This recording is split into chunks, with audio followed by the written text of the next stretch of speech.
proving that the fandom menace isn't just angry males. It's Toxic Femininity, brought to you by Midnight's Edge After Dark. Welcome, everybody, to Toxic Femininity. I'm your announcer, I guess, Tom Connors. With us today is Megs, Miss Sarcastic Nerd, and Mary Mayhem. Hello, ladies. Hi, Tom. Hi, Tom. Welcome. How's everybody doing out there? That was so cringe. Yeah, well, we'll get it one of these days. Mary, why don't you kick off the show and introduce our lovely ladies to us all? Absolutely, guys. So you know us, you love us. We are the ladies of Toxic Femininity, and I want to go ahead and pass it over to each of the girls to introduce themselves and their channels, of course, to you. But yeah, we've got some fun stuff to get into tonight. It's been a big, busy week.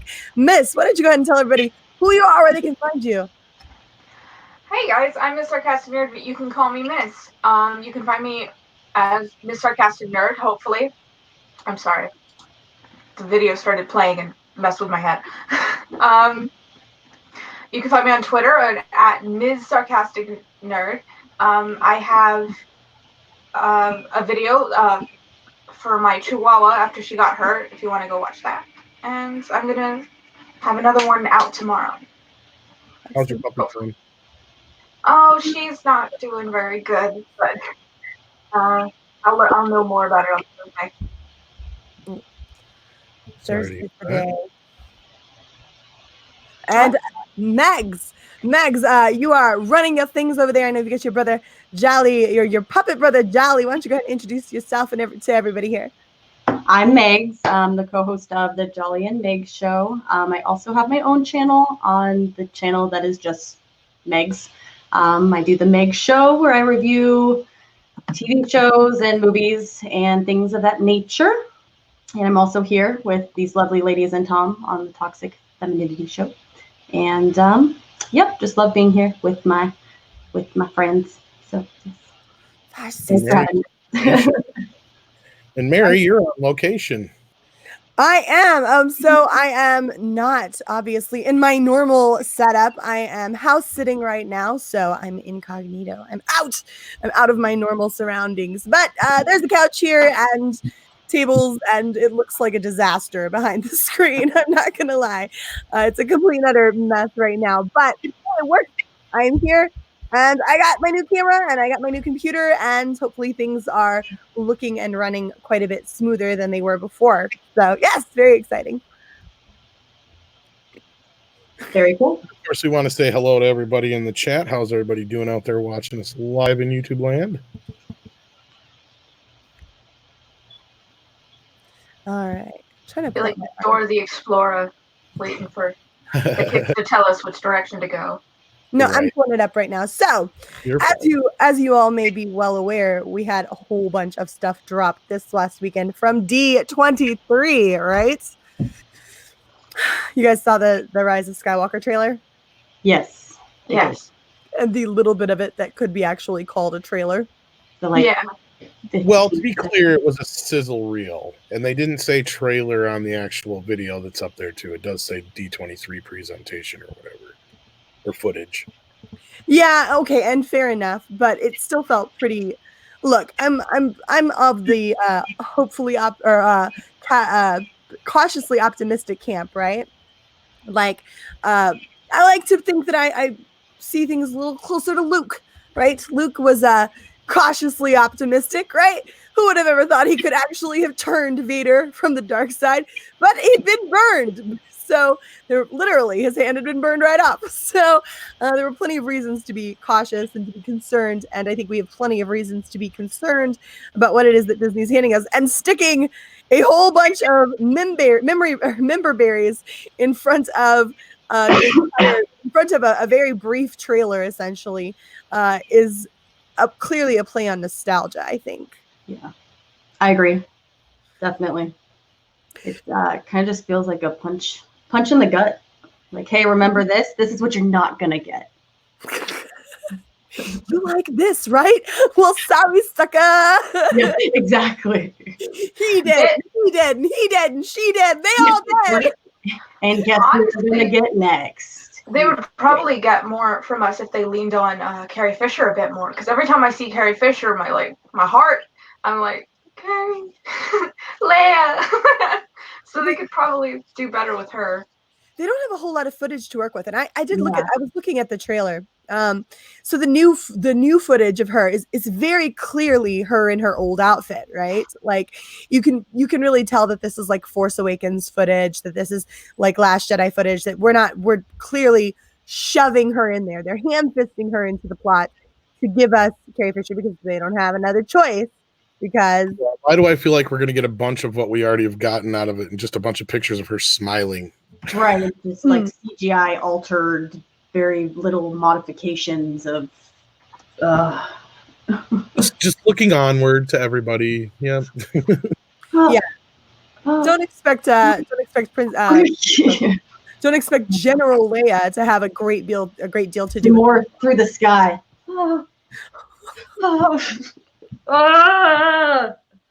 My eyes. Was actually going back and watching your review of The Last Jedi, Megs, with Jolly. You're like, your reactions are like, the hell did I just watch? Yeah, I can't. Like that part was one part where I was, where did that come from? Where, like, nowhere in the lore of Star Wars did she had like a feeling, yes, but never ever like, come on. Sorry, like I'm. So in terms of the actual trailer itself, we didn't get a whole lot. There really wasn't really much in it, to be honest with you, except for there were two things of note that you could have pointed at. There was, of course, the really weird C-3PO with red eyes. I'm not the only one who noticed that, right? No, I noticed. Yeah. I was just sort of like, I sure did.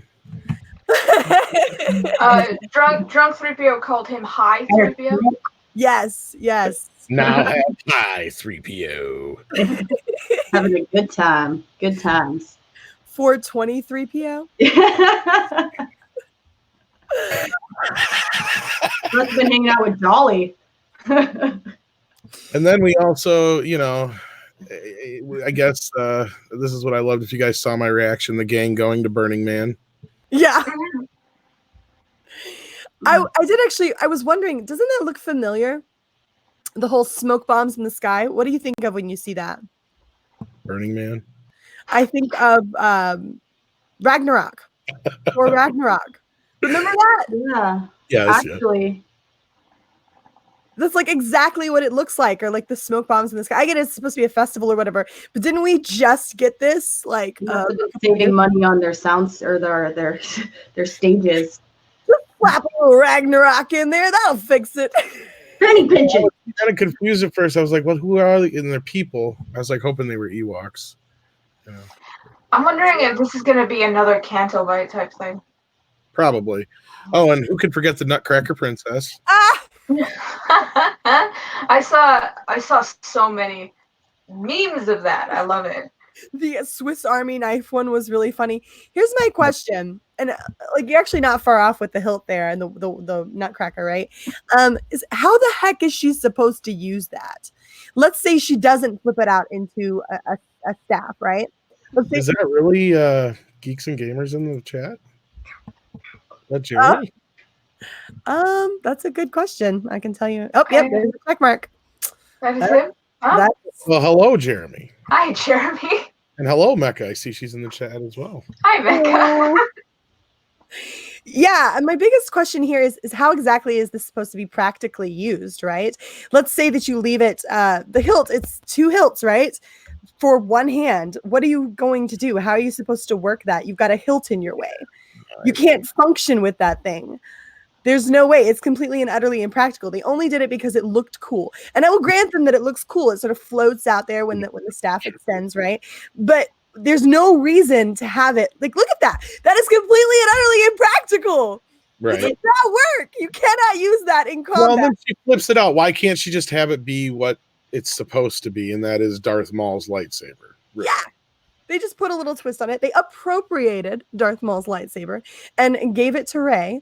so that we could all go, ooh, that's cool, but look, it's just a little different. So, hey, it's unique. No, it's not. It's completely and utterly impractical. It's not going to work. She can't get into, like, let's assume for 2 seconds that this was actually a thing and not a dream sequence, which everybody knows this is a dream sequence of some sort. They're not going to muddy up or sully the wonderful figure that they've placed before us with Rey, right? She's a Mary Sue. And they'll never jack with that. But let's assume for 2 seconds on face value that we really did get Sith Lord Rey. I'm sorry, I couldn't even finish that. She's not intimidating, so I don't really know why they would think that would work. Darth Rey.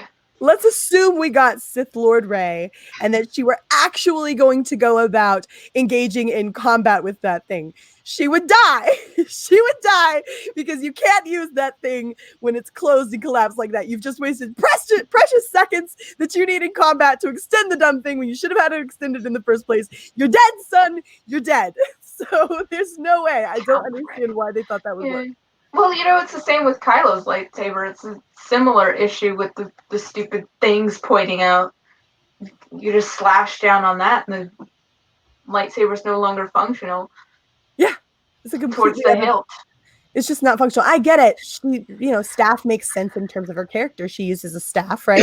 And everybody wanted to see her use a staff, and that was like when we were all excited about Star Wars back in the day. We all wanted to see that, but like, just do a staff. Don't try to make it special by making it extend like that. You did that for the sake of the scene. You did that for the sake of the optic. You did not do that because you understand or value Star Wars or how these things work practically within their world. You did that for a scene. It's another example of having the scene come before your story. You're more concerned about how something looks than you are about how it will actually work within the world you're playing in. That's how J.J. Abrams worked. J.J. Abrams. I can't say Abrams for some reason. J.J. Abrams works. He goes by scenes. He doesn't think about it. It's just like, this would look cool, and he goes by this would look cool, followed by this would look cool, and he doesn't put any heart. He doesn't put any heart into the stuff that he really does. It's just all visual. Yeah, it's all about the visual. That's all that they care about. And look, I'm not saying that's all they care about because I'm not there. I'm not in their heads and I can't say for sure. But this was a giant shove it down your throat. Hey guys, have some member berries. Member, you love Star Wars. I member. And so then they shove at the tail end of it a few clips from the movie, things to get us all buzzing and doing the rumor mill, right? And they're hoping to sort of stoke the rumor mill. And I'm sorry, but this trailer was completely and utterly inadequate to do that for me because I didn't get anything from it. And I don't care about these characters. I just don't care. What they should have done, and we've, of course, discussed this at length, but what they should have done originally was take a movie, right? Take the first movie and get it out of the way. Give us all Luke and Leia and Han back together. Get the nostalgia feels going, right? Like get us and use that movie to introduce us to the new characters while still fulfilling the sort of wish fulfillment of the fans, right? And then now that you've set up your new characters and you've begun to get us invested while making sure that we still had the things that brought us there in the first place intact, then you move forward with the new characters. Then we could have slowly eased into these new guys, not felt like they were usurping anyone, but they failed completely and utterly to do that. And so we're left with bow staff Rey over here, Swiss Army knife freaking lightsaber that is completely and utterly impractical and not a scene in the new stuff that I give a damn about. Not one. To me, it just looks like a kitchen utensil. Like porkers that you get like stuff off the grill. You guys want to see my cool new cheese cutter? Oh, when she flips it up, she can make toast. Yeah, like that's what it looks like to me. Like I know it has a name, but I can't remember what the name is, to be honest with you. And it just seems like it would take, like you said, way more time to get it like activated and working, and that defeats the whole purpose of the lightsaber. So it's just completely impractical. I get it's a cool look. Yeah, the scene looks cool, but just like the scene in The Last Jedi where they hyperspaced the other ship to death is cool looking, gorgeous, beautiful, completely impractical, and world breaking. Doesn't work. Mm-hmm. At least Kylo Ren's crossguard had a practical use, right? That thing is completely and utterly you can't use it in a fight. Not as a how would that even work? Can you imagine? Well, way? This argument has been made for The Last Jedi. Shit wrapped in a pretty package is not a movie. No. They can't just keep making things pretty and nice looking and, oh my god, my eyes are having an orgasm. And just base their film on that. And it's probably what they're going to do. I know you have a super chat you probably need to get to, Tom. We do have a super chat, if I can get back to it here, because this rolls by so quickly. And again, we want to thank Jeremy for showing up. $20 from Jeremy, sending money for the title alone. Toxic Femininity. Keep up the good work, everyone. Well, thank you so much, Jeremy, for popping in and saying hi. I'm sure that give everybody a little thrill. But Jeremy's actually here. We had to make sure it was you first because it doesn't show the little check marks on the StreamYard part, so I wasn't sure. First, I'm like, is it him? Or is it one of those fake accounts? Because they like to do the fake accounts too, you know. I seen just one the other day. There was a fake Geek and Gamers one, or just today. Like, so. There was one on Twitter I saw. Yeah. So, oh yeah. Running around purporting to be Geeks and Gamers, you scoundrel. Right. But speaking of the Swiss Army thing, I got a picture of it here for you guys because Mark Hamill actually retweeted this. Oh, corkscrew. I have one of those on my keychain.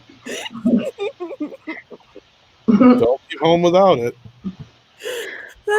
They don't work so well, though, to be honest. They take a really long time to open up, and they don't work so well.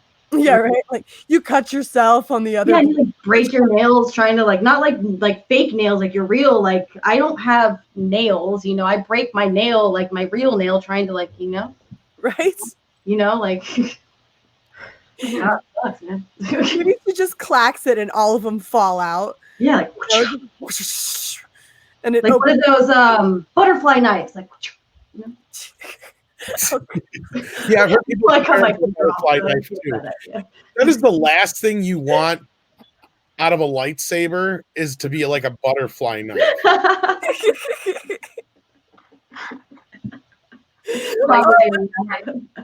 Hey, but if you're a Jedi, it would work, right? Come on. For cutting yourself constantly. But if you're a Jedi, you have the Force, and you wouldn't because you're a Jedi. Come on. You'd have the Force powers. You'd be like, you know. Ray I think Darth Maul would look at that and be like, that's just too much, man. Wait, she walks into the fight, right? Like all serious for a cloak, right? And then everything comes out and Darth Maul's just like, what are we doing? What are we doing right now? What are you doing? Is this I'm not even going there, girlfriend. Sorry. I love it. 19K Fox was like, Ray Swiss Lord.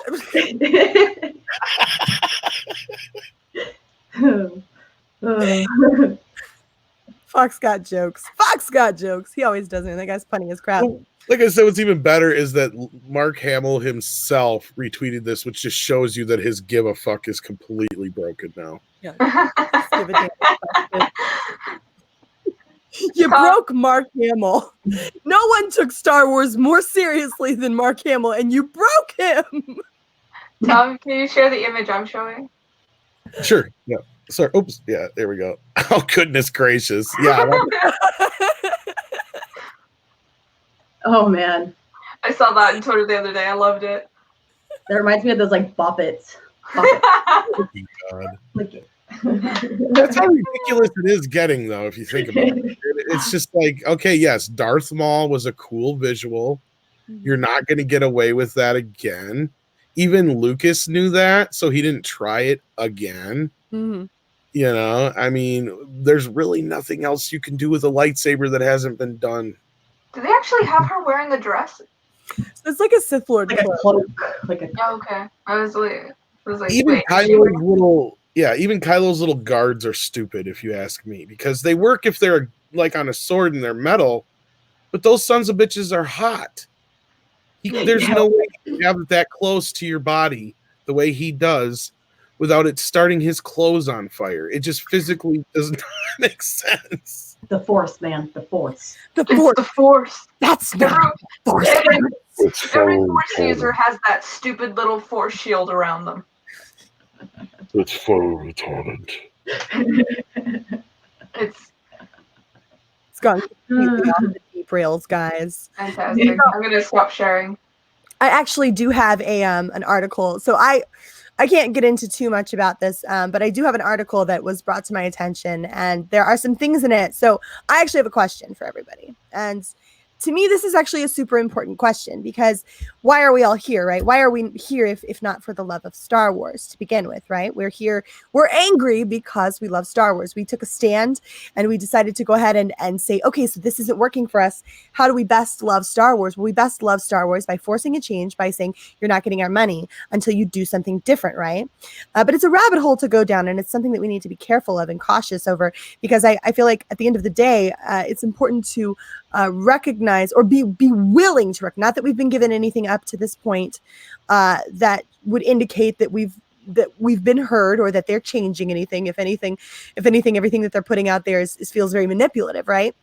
But how do we know when we've hit a point where we've won, right? Are we even willing to accept that? Are we willing to accept when something changes, when something on the screen before us is good, instead of just hating for the sake of hating? And so I was looking at this article, and I'll go ahead and share it if you want me to, Tom.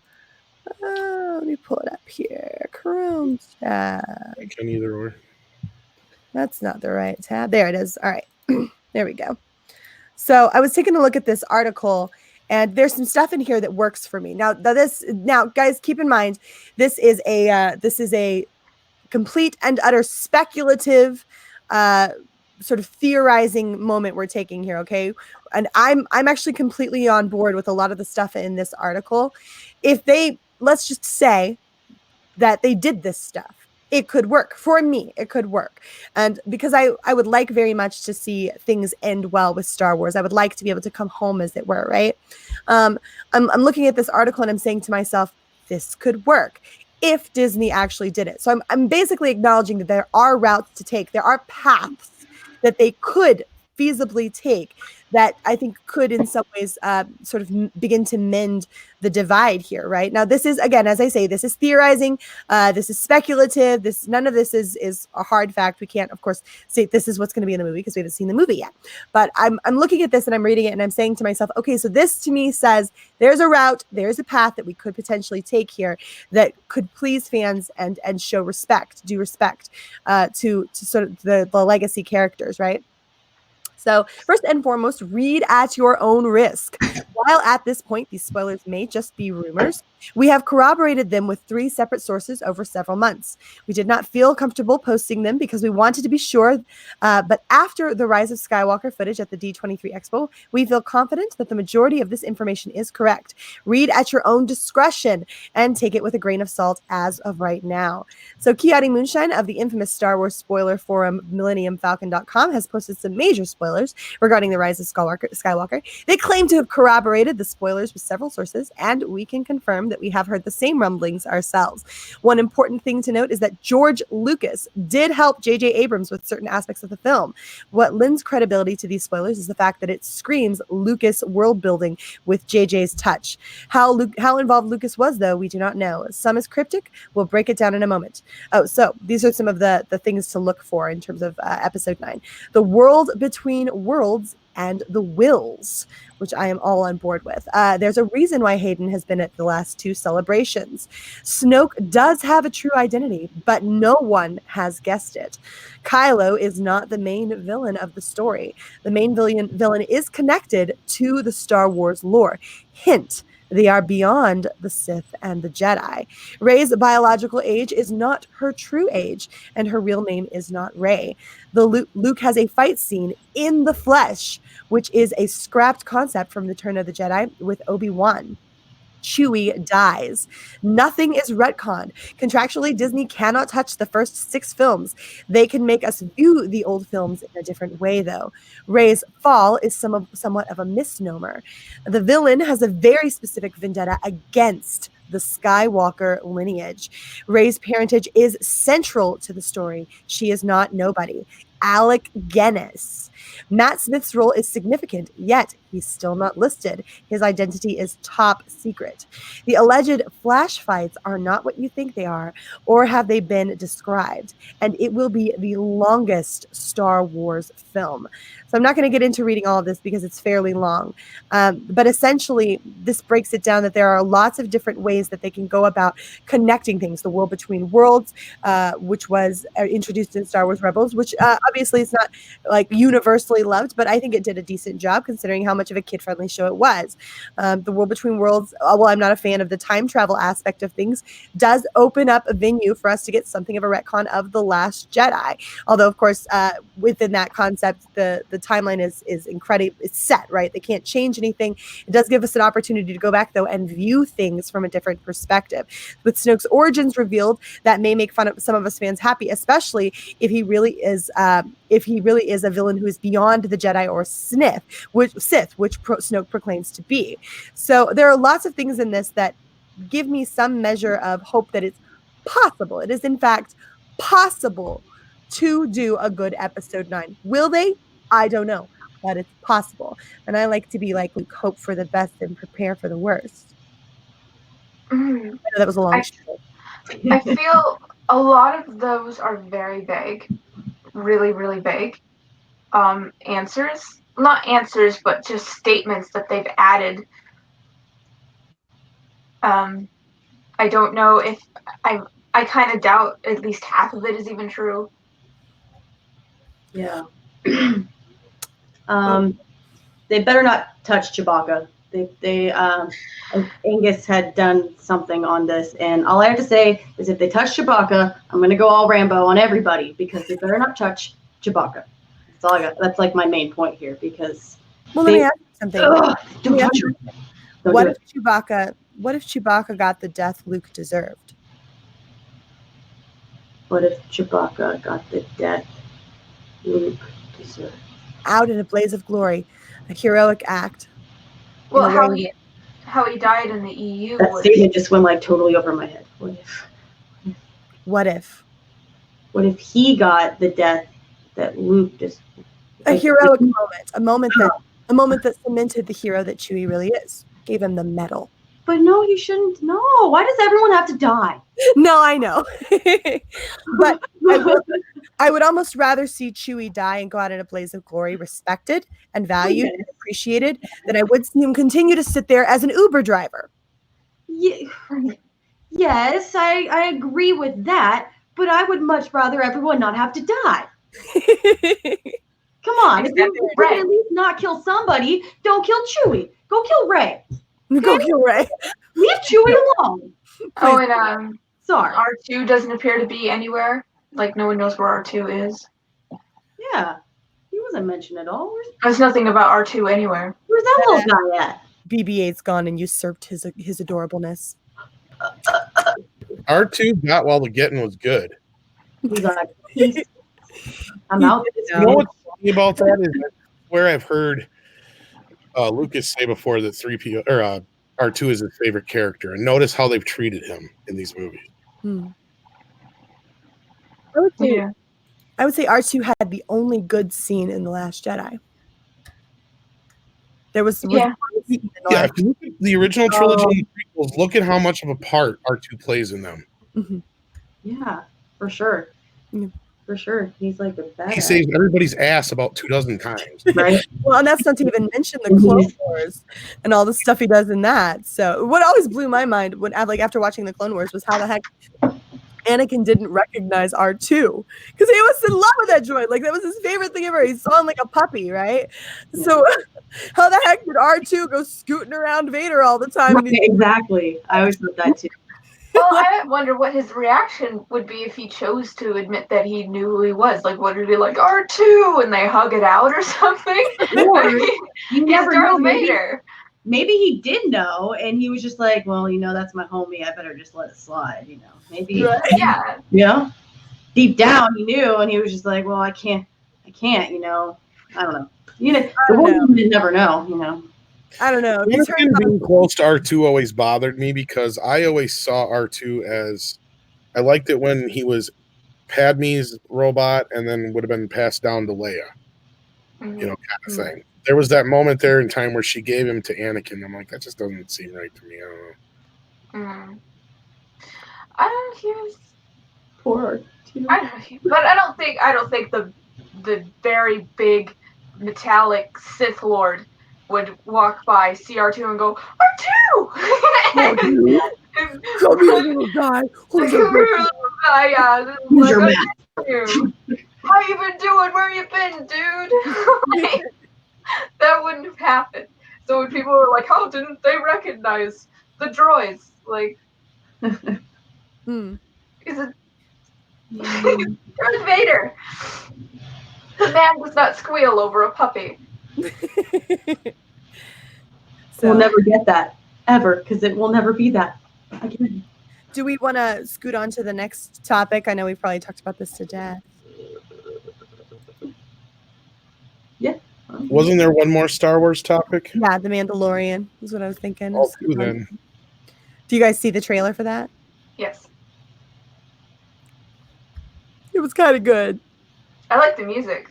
I really like the music, actually. I felt like it was what they were going for with Solo, right? That sort of dirty, gritty Western feel. And they actually, it looks like they pulled it off with this, right? Those heads on spikes or whatever, like grabbed you immediately, right? And I feel like because we're sort of out of the range of the legacy characters, we can work within a different realm here. I'm free and open to be a bit more like, okay, it's whatever, right? Like, I don't need it to be anything in particular. I'm okay with the notion that this is some rando. It doesn't need to be Boba Fett. It can be whatever. It can be whoever. It can go and progress in whatever way. And I'm not going to be pissed off about anything because my legacy characters aren't there to be destroyed. Exactly. You don't hold so much of such a clutch onto it because they're not the people that you have such an attachment to. So, yeah, I agree.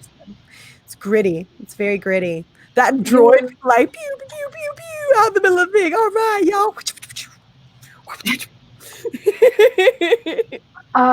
Did you want to get to the super chat that happened? Tom? I don't think we. Oh, I must have missed it. From Ryan. It was from Ryan. Yeah, Ryan. Good guy. Here, that's one thing I don't like about StreamYards too is they don't highlight the super chats and stuff. Yeah. Here, I got you here. It's in private. Tom. Okay, I'll just read it. Ryan Canal from RK Outpost, $5. Thank you so much. Everyone smash that mother effing like button for the lovely ladies of Toxic Femininity. And Tom. And Tom. And Tom. And Tom. We actually work really hard on that cringe opening. Hi, Tom. Hi, Tom. I'm sorry. Worry about it so much. It's supposed to be funny. It's the best part of the show. But I can't get it together, so I'm really sorry, guys. It's okay. I can do it when we practice, kind of, but whenever we try to do it for real, I always just mess it up. So I'm so sorry. We nailed it in practice today. We nailed it. Like the angels. Then we get on the actual stream and we're like 3/4 retarded. Well, I have a brain condition. I had brain surgery, so we can just blame it on me, okay? Okay. It's all my fault. This is all like, that's fine. I'm okay with that. But I have an excuse, so I have one. She has an excuse. She's a savage, and I'm just like, I don't know what happened. I was just here. You can just blame it on me, though. So that's Tom's angels. Yo, we're good, you know? Our secret fourth angel, I think. Yeah, somewhere. Have you guys seen Tom in drag? I have. I want to see that. I actually haven't seen that. I've seen it. I might even pay money for that. People did. For charity. Yeah. That's good of you. Very good of you. Anyway, The Mandalorian. The Mandalorian, yes. My bad. So thoughts on the Mandalorian?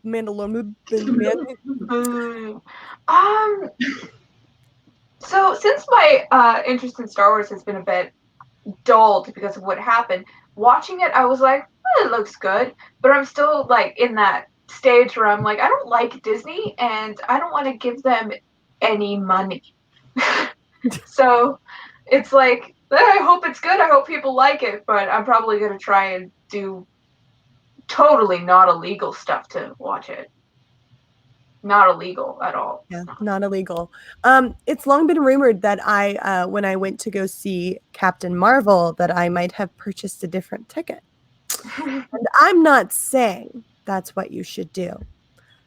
I'm just saying that's what you should do. Me. Yeah. No. So- Look, I'm a firm believer in doing things by the book. If you feel like something deserves your money, do it, right? But if you do not feel like something deserves your money, don't do it. The Mandalorian, of course, is on Disney Plus. My family will be purchasing. My mother is a huge Disney nerd, like myself. I got it from my mama. I will be watching it via that, right? But look, guys, we could share accounts. We don't all need to purchase Disney Plus. I'm just saying, hit your girl up, and I'll hook you up.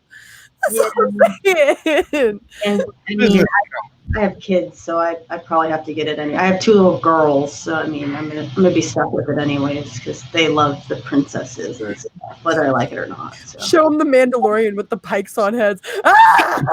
I mean, my kids, they are my kids. So I mean, my 6-year-old was kind of watching The Walking Dead when she was crawling. So I mean, she's fine. She's Yeah. fine. That's a good mom. That's a good mom right there. If She's you sitting there watching want kids, and all of a sudden you hear, "Fuck 'em up, bugs." That's right. her first word was "oh shit" at Christmas in front of her grandma. So, Oh my Bob, no. and I'm like, that's the one that just started kindergarten. Wow. She's cute little thing. She's the one in the Shazam video on my channel. If you want to check it out. You'll Mackenzie. I watched a horror film when I was like 6 years old, and I love horror films, so it's not a horrible decision to do that. Me too. Snowdub introduced me, and I turned out okay. Yeah. I'm great. I'm not violent and don't threaten to kill people all the time. We're trying to I grew up watching that shit, and I detest violence. I mean, and I noticed Quentin Tarantino's the same way. Like, he's like, in real life, I hate guns, I hate violence, I hate all that shit. And then it's like, well, then why do you make movies about it? Because it's fun. It's an outlet.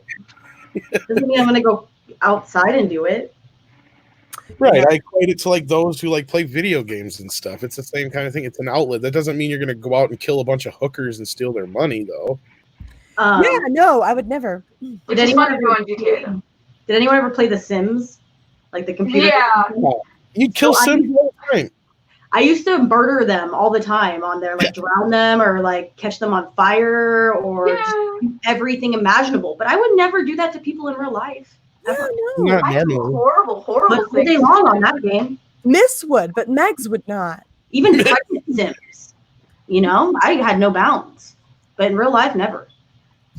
I So used to know somebody who would do some like serial killer shit on The Sims. Yeah. They would get people to come over to their house and get them to go into a room, and then once they were in the room, they would build the wall over or take the door off. So Delete just- the door. and they would have people just sitting in this room for God knows how long until they finally die. They'd starve to All death. over themselves and all this. It's like freaky. You're like, oh my God, this is like serial killer training. I was like 13 doing that too. It's always the 13-year-olds. See, Yeah, it was me and my friend would sit there for like a whole weekend, like straight, like 12, 13. Yeah, for sure. just murdering Sims. Anyway, back to I Disney. turned out okay.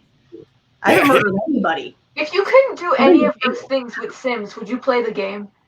If I what?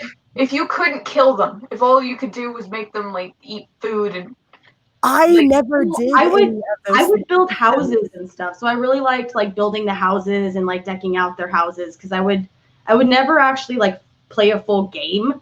I yeah, would build houses and make them really rich, and then I'd like make them have affairs.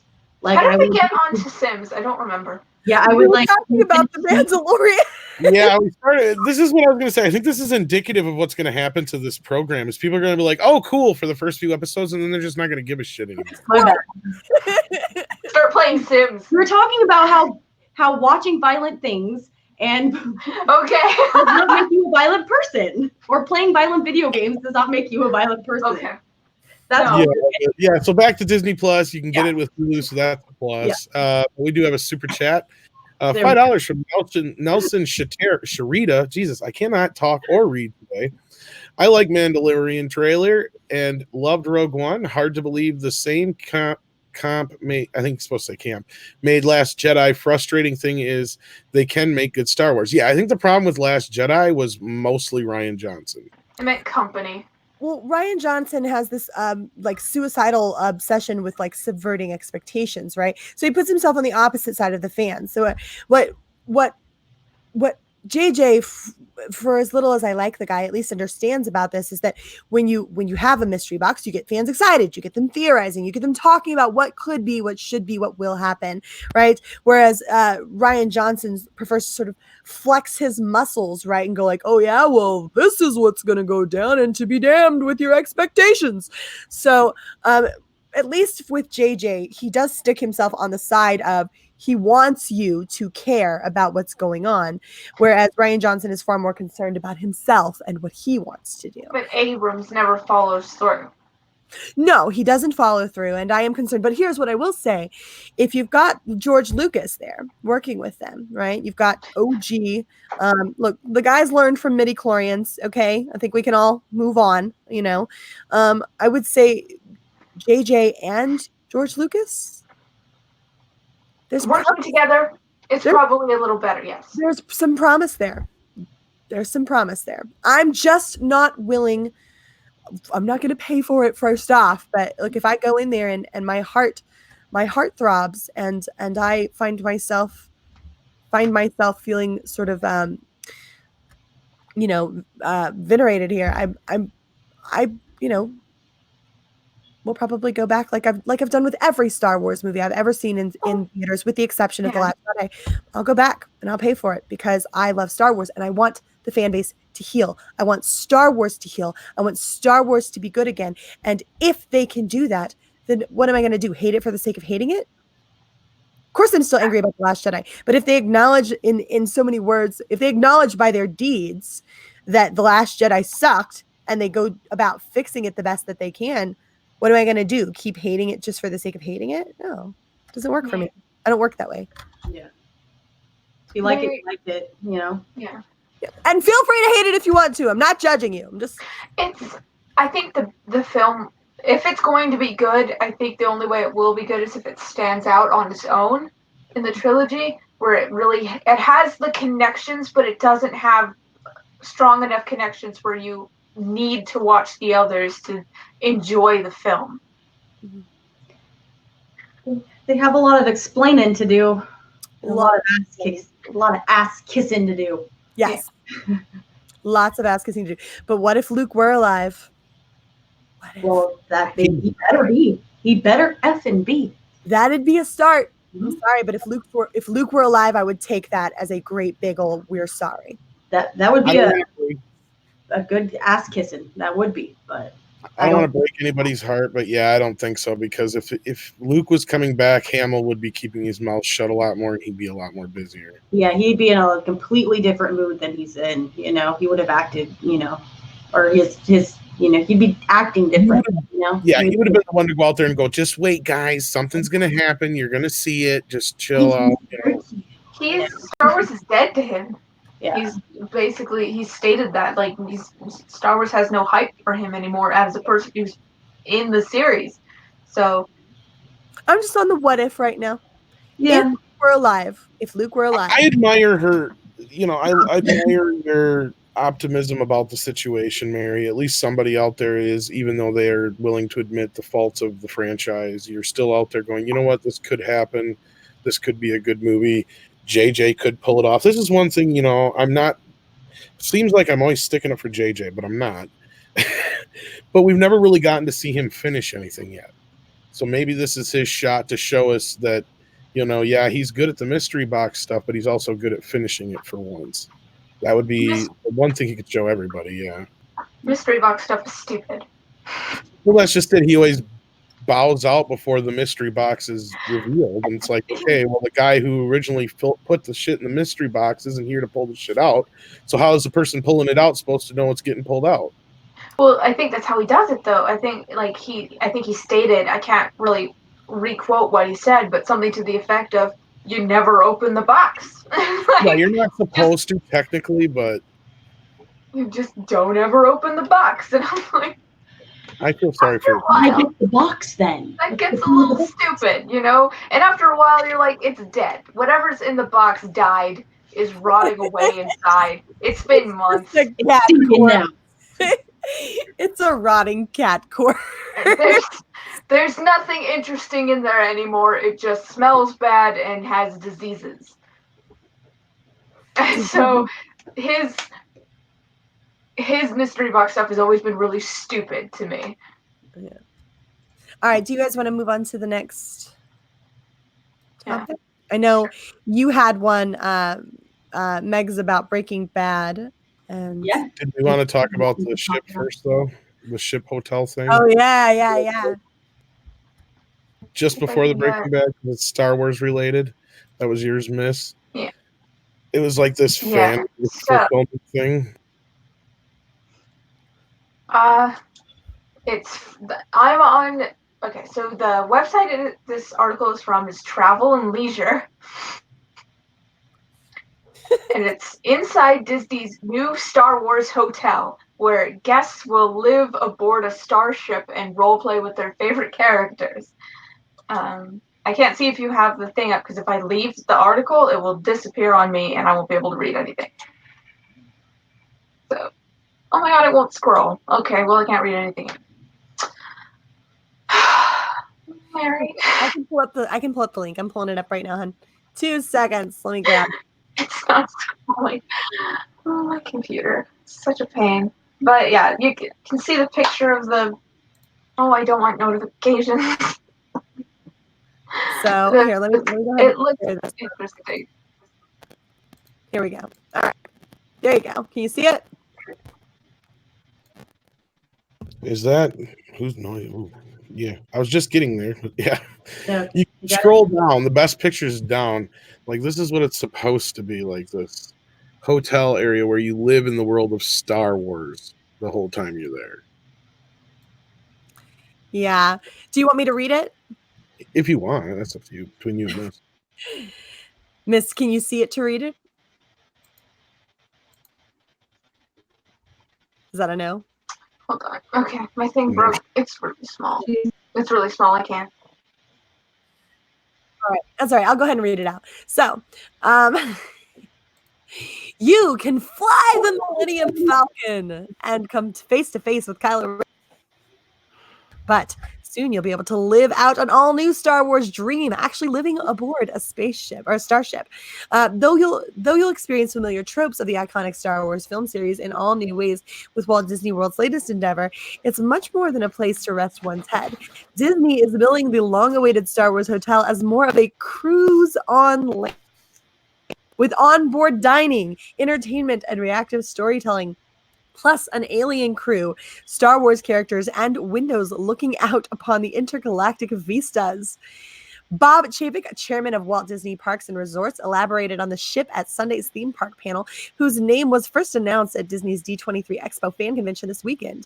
Star Wars Galactic Star Cruiser will welcome guests aboard the Halcyon, where they won't book vacations by night, but by flight. Blah. I'm sorry, that was cringe. Each cruise will last around 48 hours, with spacebound passengers boarding and disembarking the 2-night, 2-day experience together.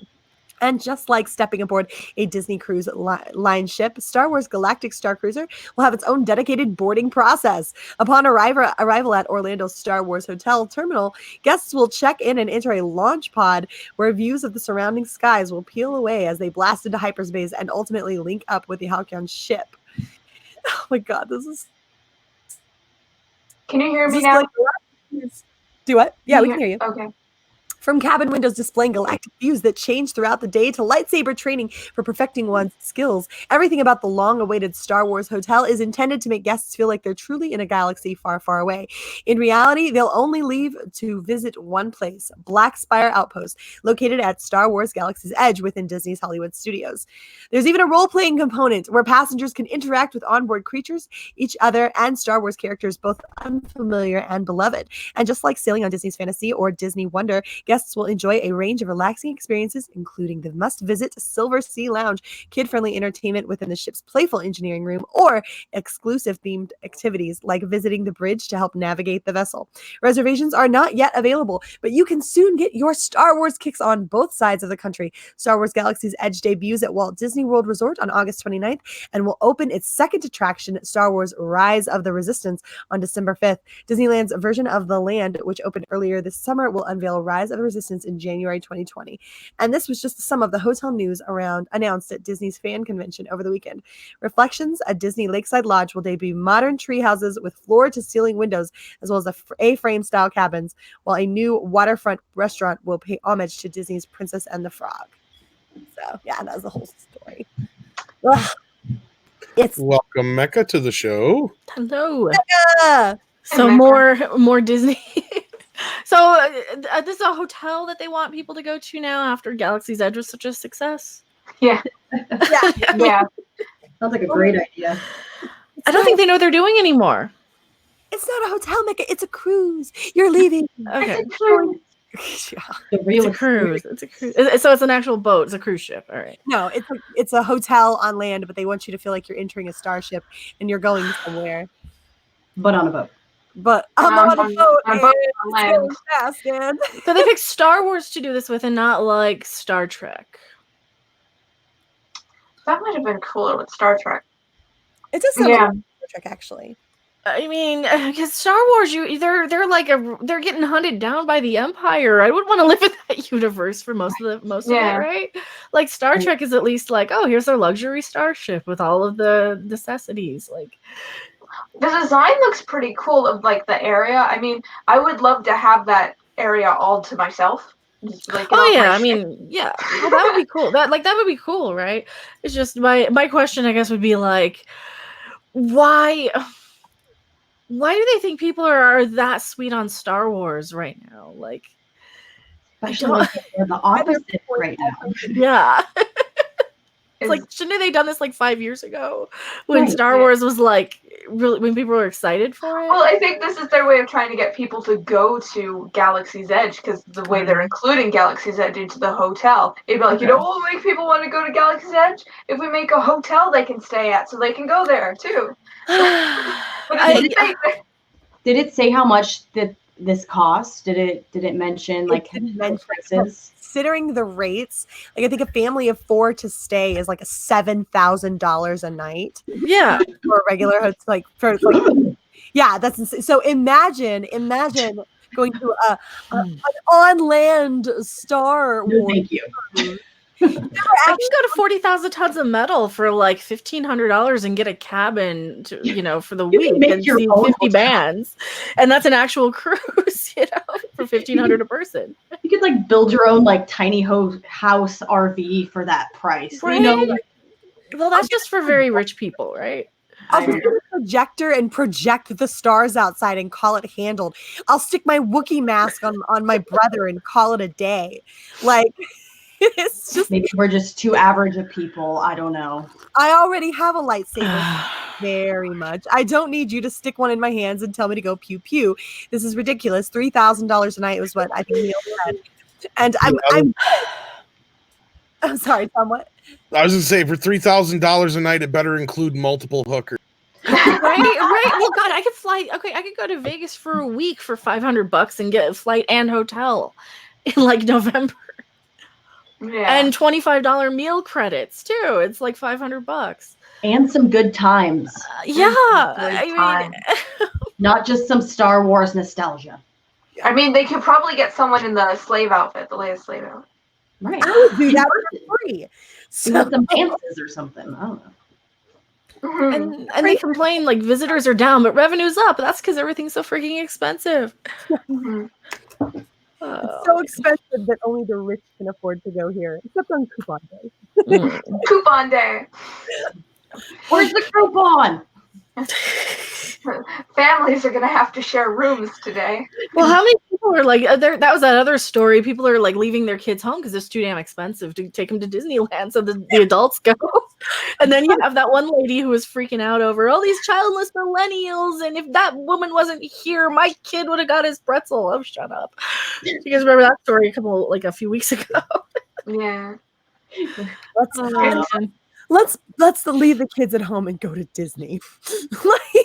Let's leave the kids at home and go to Vegas. Right? I get it. Oh Lord! If I'm going anywhere, I'm not going to Disney. Screw that. Well, what was sad is who did the video that they said that they were who was it? I can't remember now. It was either Gary or one of them guys who did it, where they were showing where a family had to decide which one of the kids was going to get a lightsaber because they were so expensive. Yes. Isn't that insane? Is that not insane? Okay, one of the kids. No, I'm sorry, but if all my kids can't have one, I'm not going to do it. This Exactly. is playing favorites, or then you have this great moment for one and this traumatizing moment for another. I'm sorry, but that's insane. That's insane. Not okay. Just get them a Nintendo Switch. It's they're gonna have one that's about that price coming out in November anyway, like the smaller version. Just say here's a Switch. Get them a stick. Find some sticks. Go beat your brother up with this. There you go. Now you're good. No, honey, it's a lightsaber. Sorry, go ahead. Oh, but Brie Larson got to go to Star Trek Galaxy's Edge. Mm-hmm. Good for her. Oh, good for her. And they keep showing us pictures of her. Rob has that sound effect. I don't. I need it though. Oh, Good for you. Oh, you. We're done. 2 pounds super chat. From Thundercats. Ho! Toxic Femme is getting better each week. Well, thank you so much, Thundercats. Ho. Thank you. Thank you. We appreciate and resemble that remark. Thank you. I'm pretty sure you will. Yeah. I think the only thing I like about the hotel is it's the look of it. That's it, really. Yeah, it looks cool, but seriously, go get a projector and stick it up on the wall and I'm just saying, use your imagination. Yeah. Well, you almost got to do what you like. If you guys have seen the Ant-Man 2, I think it was, where he sets up the whole little thing for his kid to pretend she's doing a heist. Mm-hmm. Yeah, that was awesome. You got to do that kind of shit nowadays because you can do that for $20 and some cardboard and tape, let alone take one day of Disneyland. Mm-hmm. Costs how much now, Mary? You should know probably. Oh, I'm not paying for it. Okay, well, if anybody knows the average of cost of just going one person to I think Disney, it's about $100 a day, is as I understand it. It's Plus food, plus. Yeah, it's way more than that. But yeah, like no, and my parents have season passes, so because avid, my family is full of avid Disney fans, are just absolutely and utterly our entire lives, right? But they're not going to renew their season passes next year. It's just gotten too expensive.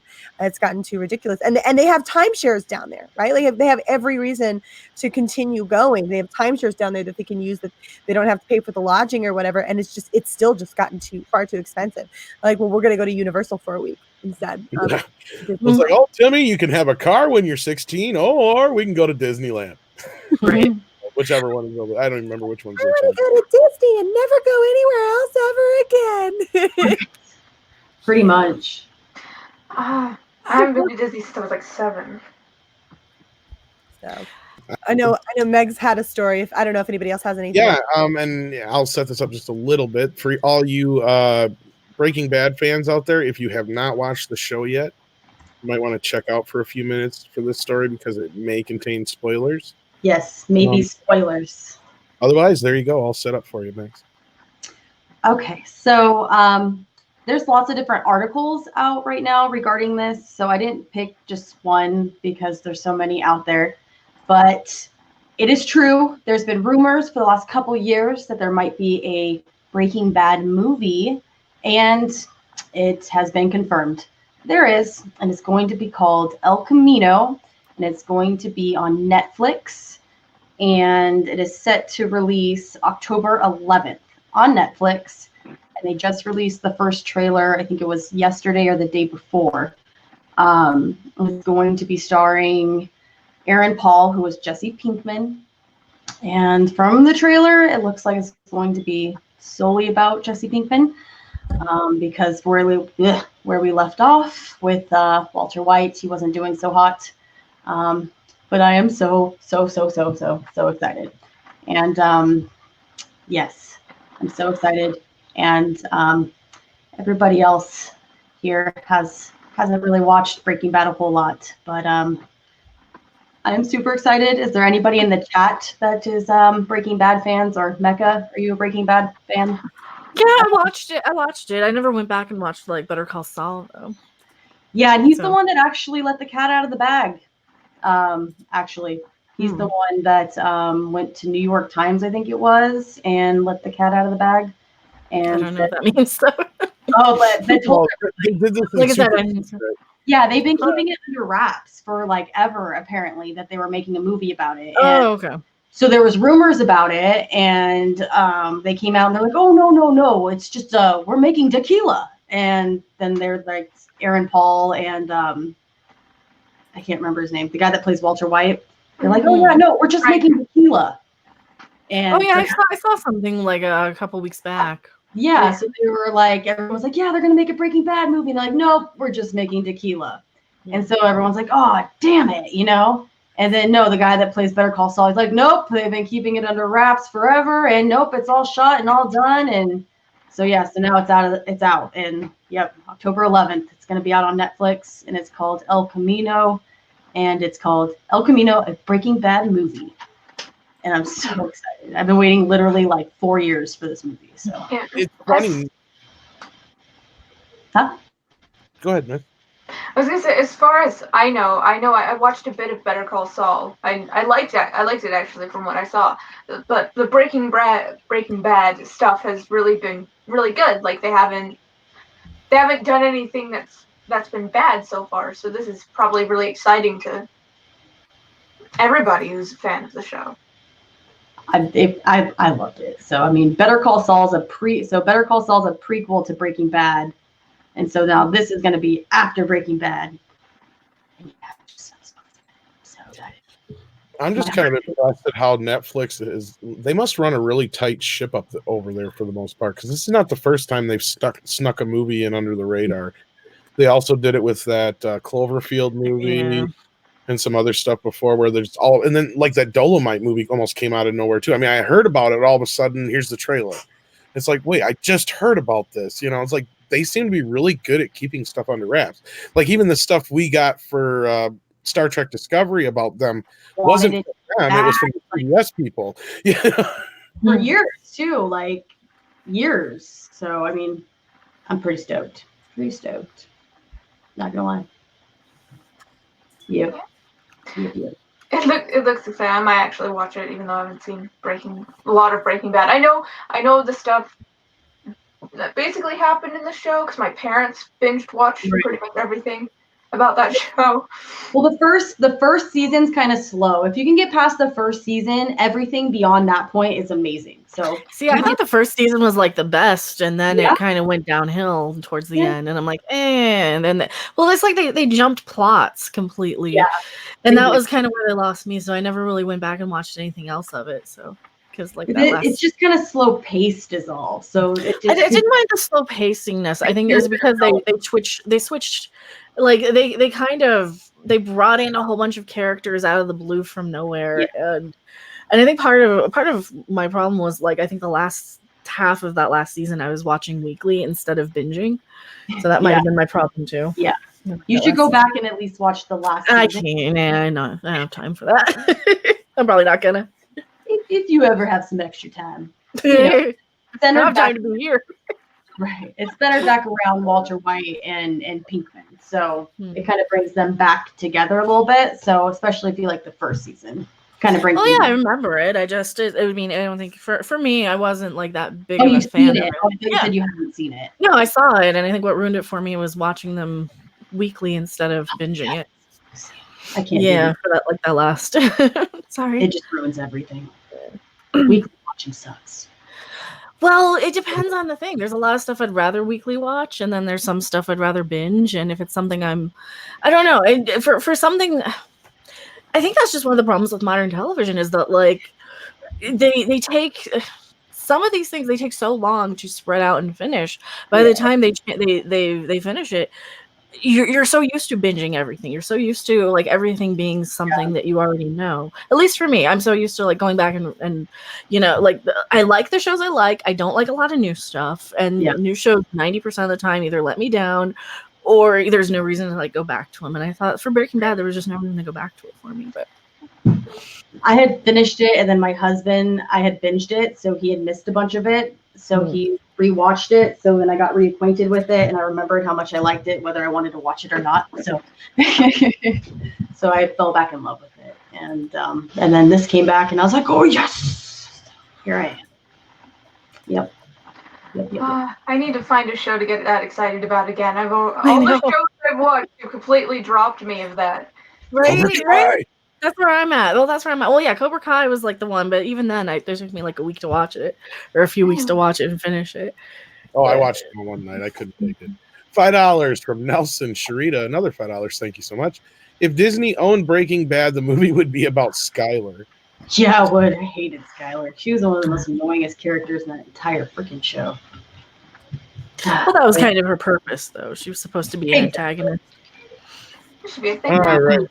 Did have one little bit of news that Mecca dropped in the chat a little earlier. If we want to cover that real quick before we talk Spidey. You have a returning member of the Ghostbusters, isn't that right, Mecca? Well, we kind of knew this was going to happen, but it's finally confirmed. Well, he was Ernie Hudson was the original one who said, "Yeah, I'd love to come back." He was the one who definitely wanted back on board. So now, according to this site, where he does like special request videos, special request wishes and greetings. So for $150, you can get him to say, I think it's $150 on Cameo. $135. It's even cheaper than that. You can get him to give like a quick message, like a birthday wish, a personalized something. And somebody here did that, and he basically confirms, yes, we're working on Ghostbusters 3. We're having a blast. So he's in this. He says we. Yeah. Ernie Hudson is the king of cool, and if anybody can bring fans back full-fledged, like that's. I mean, like, look. I know. We're looking at having a big return of the top, right? I know that. But Ernie Hudson, man, that's like, for me, that's a big deal. And I think for most of the people, it's a big deal. You're muffled, Mary. So much muffled. Yeah, your mic went muffled for some reason. That was weird. My mic went muffled? Yeah, you sound like... There he is. The Cameo link.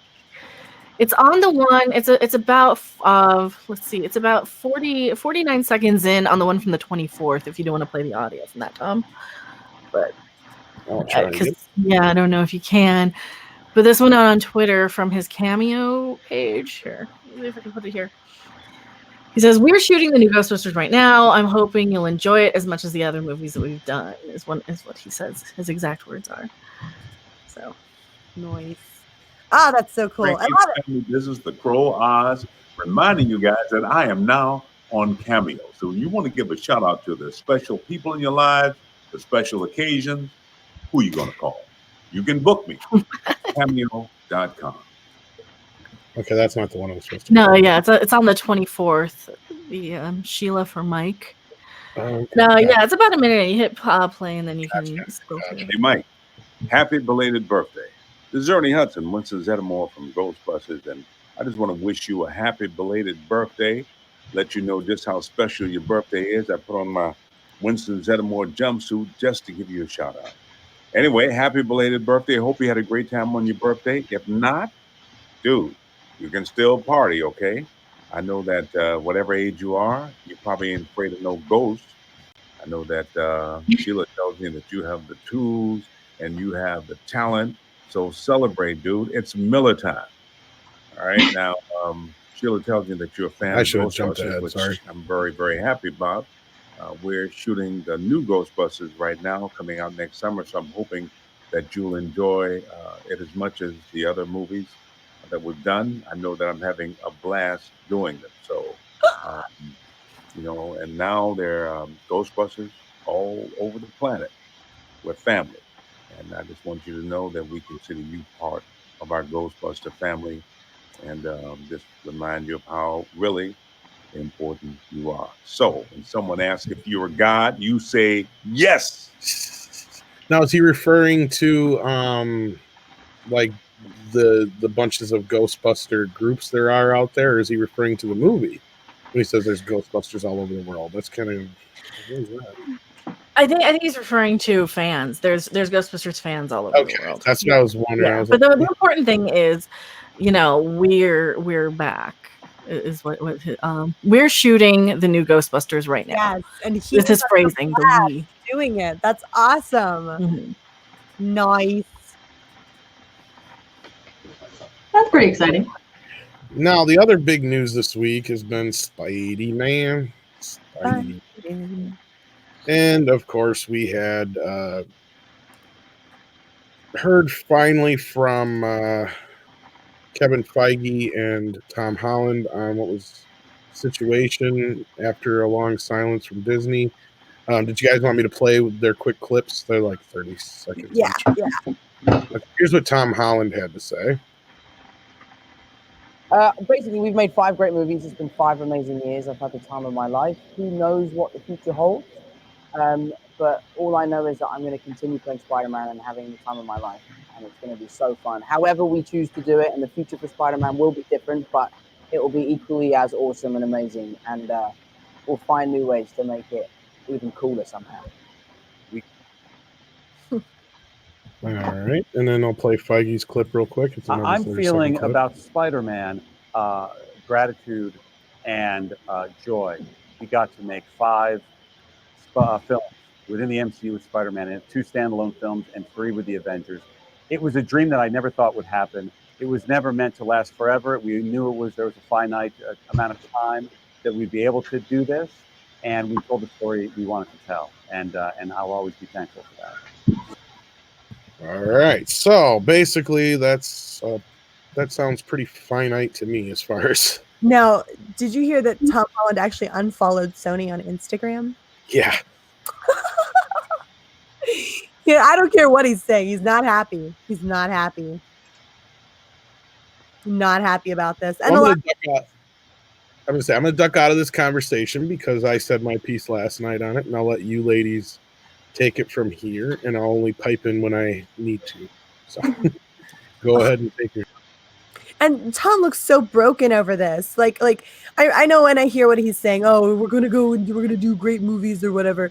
But he felt like he was part of a family. He was part of a family over there on Disney. And I feel like it's just the poor guy is taking it a little hard. He unfollowed Sony. Not a good look. Not a good look. And I feel like there's probably this pretty big chasm. I was watching actually the video on the main channel earlier, Tom. Essentially, this is a two-way street, and Sony may not be as blemish free as they appeared to be in the initial our initial understanding of how this all went down, right? So I understand that Sony essentially just shut down and like went MIA on the talks. Did you guys see that at all? I didn't see that part. Yeah. They essentially for like 6 months right after Spider-Man Into the Spider-Verse, right after Into the Spider-Verse came out, and it got, or not after it came out, but after it got its Oscar, Sony was like, yeah, communication's dead, and haven't really said much to them since. And so Disney, trying to rekindle the talks or whatever, was like, well, hey, dude, let's try to do a few different things here. And Sony's like, no, not going to happen. I feel like Sony's feeling like they've got their hooks into it. Now they've taken Marvel for all that they're worth, and now they're going to move forward and do their own thing with Spider-Man. And I'm not going to lie, I'm not a fan of Amy Pascal. I'm not a fan of Ghostbusters 2016. She butchered it, and I am very concerned about Spider-Man moving forward. There are lots of red flags all over the place in terms of this IP being handled correctly as we go forward. You think it was going to be woke before? Amy Pascal will rip this apart and turn it into something else completely. Poor Tom. Poor Tom. At least he's only on the hook for one more movie though right now. Yeah, he doesn't have to sign for another thing. He doesn't have to, and if things don't go well for that movie, I don't imagine he will. Of course, though they could pull a stunt, I think. He just looks so sad. I saw the video to that audio clip, and he just like he's trying to smile, but he just looks so sad. You can just tell. He looks like just sad. He looks so devastated. I wonder if they cut his pay from one studio to the other, like if they had to sign him differently, or. That's a good question. It's a great question. No, the way it worked, it was always a Sony production. Okay. So Sony was always the one who was in charge, as far as like the paying in, out, everything like that. He signed with Sony technically.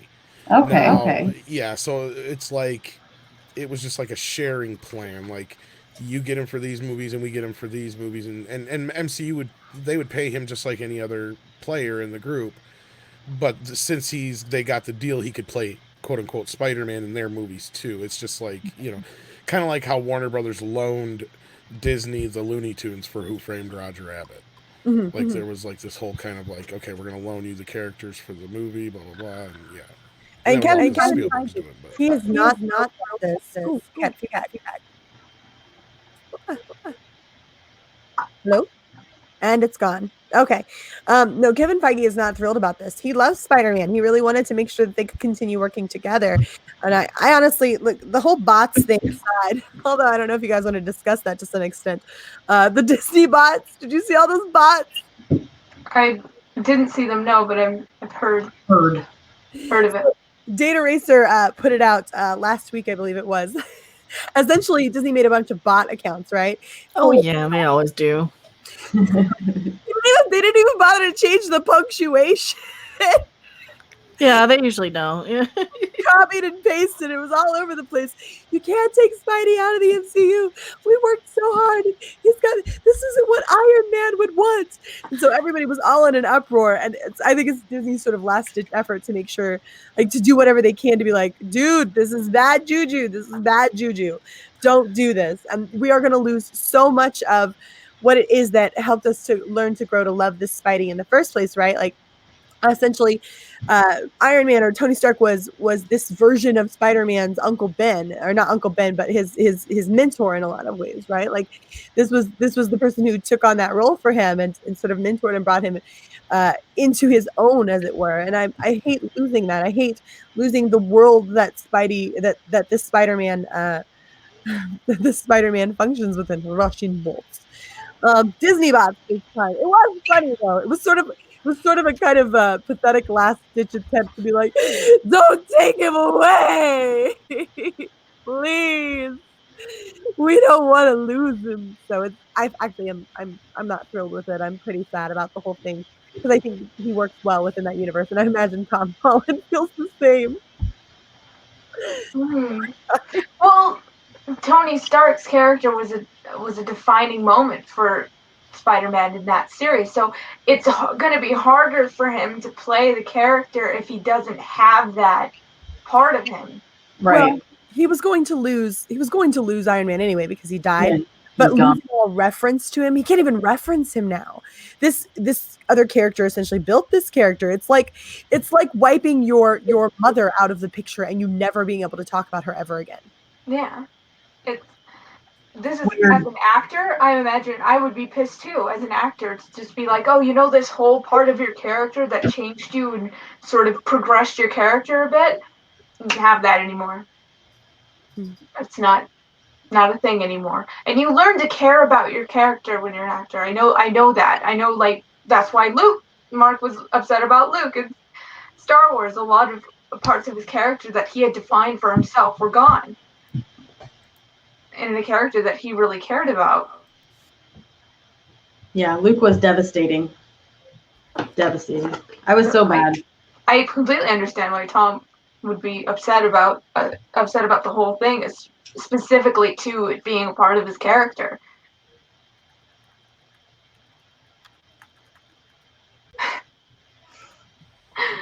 Am I still sounding cruddy? Sometimes it's like on and off. I think it's because, like, if you move the mic, it like needs to adjust or something, so it muffles you. Oh, yeah, that might be it. I'm sitting here trying to hold this thing. I wonder if it would help if I just propped it. I don't know if it will work. Let's try that. How's that sound? Does that sound okay? Yeah. Okay, I'll try not to touch it. we'll see how that goes. But no, you're right. I agree 110%. You're talking about these defining moments in this character's life. This is still the same character. And we're not talking about like a soft reboot here. We're talking about wiping away his history. We're talking about essentially removing him from the world that built him. And so I'm not altogether sure how they expect this to work moving forward. I know that they want to make their little Spider-Verse. I know that they want to do Venom. I know that they want to do Kraven. I know they want to do all of these different things with these characters, and they want to do that. But your character was built within a different world. You can't wipe that away and expect everything to go smoothly. And so I will be very surprised if things go well moving forward, especially with the people at the head of this. I'm not altogether confident that this is going to end. This is not going to go the way you think. Not sure Sony knows what they're getting themselves into. Yeah, but this is going to be fun, I can tell. So. Watching that movie is probably not going to make any sense. Mm-hmm. Anybody else have anything to add to that? No. I'm good. Yeah, I think we'll basically I think that's the end of it for now unless we hear anything else. There was supposedly something that James Gunn said that Sony and Disney are working their shit out. But I wasn't able to find it, so I don't know for sure. But other than that, I really wouldn't hold my breath on them working anything out, but this doesn't necessarily mean it's over per se. Basically, Tom's statement was that was written by his publicist. You can tell. And if you watch the interview, like you guys are saying, he keeps looking off screen at somebody. I don't know if he's looking at his publicist, his manager, Kevin Feige, perhaps. You never know. I brought that up too. I'm causing an echo? Okay. Well, I'm going to quit. I'm going to jump out then, I guess. I don't know why I'm causing an echo. Well, I think that unless that wraps it up for everybody else. That is echo. Let me turn mine down a bit. I hope it's not me. There we go. Oh, maybe not. I don't have anything. You don't.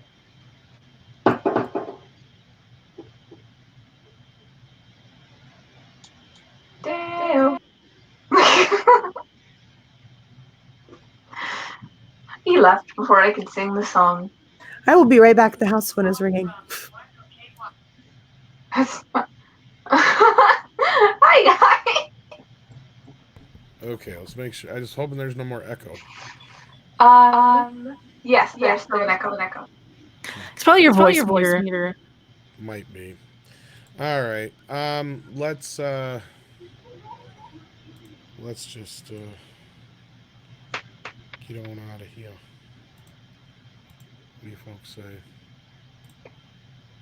Okay.